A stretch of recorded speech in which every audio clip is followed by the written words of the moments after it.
விழுப்புரம் அருகே 15 வயது சிறுமியிடம் ஆசை வார்த்தை கூறி பாலியல் வன்புணர்வில் ஈடுபட்ட நபருக்கு 10 ஆண்டுகள் கடுங்காவல் தண்டனை வழங்கி விழுப்புரம் மகிழா நீதிமன்ற நீதிபதி தீர்ப்பளித்தார்.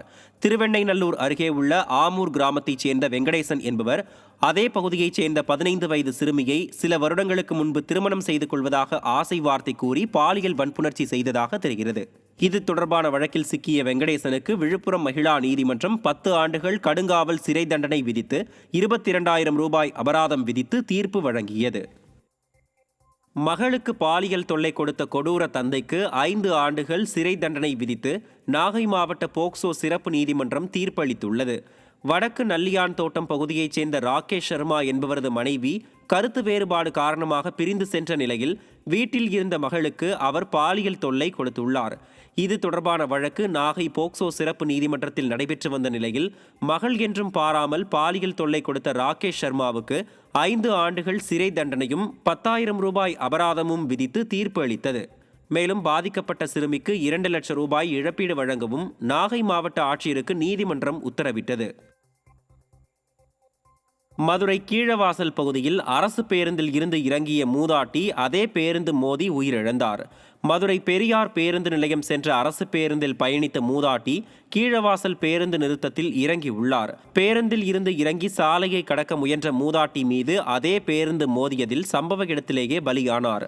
உயிரிழந்த மூதாட்டியின் முகவரி குறித்த விவரங்கள் தெரியாததால் அவரது உடல் மதுரை அரசு ராஜாஜி மருத்துவமனைக்கு அனுப்பி வைக்கப்பட்டது. ஸ்டாலின் ஆட்சியில் அரசு போக்குவரத்து ஓட்டுநர்கள் கவனமின்றி பேருந்தை இயக்குவதே இதுபோன்ற விபத்துகளுக்கு காரணம் என குற்றம் சாட்டப்படுகிறது. சேலம் மாவட்டம் ஏத்தாப்பூர் அருகே அபிநவம் பகுதியில் உள்ள அங்கன்வாடி குழந்தைகள் மைய கட்டிடத்தின் சீரமைப்பு பணிகளை விரைந்து முடிக்க வேண்டும் என அப்பகுதி பொதுமக்கள் வலியுறுத்தியுள்ளனர். அங்கன்வாடி குழந்தைகள் மைய கட்டிடத்தின் மேற்கூரை பழுதடைந்ததால் அவற்றை சீரமைப்பதாக கூறி 60க்கும் மேற்பட்ட குழந்தைகள் அருகில் உள்ள ஊராட்சி ஒன்றிய துவக்கப் பள்ளியில் இடமாற்றம் செய்யப்பட்டனர்.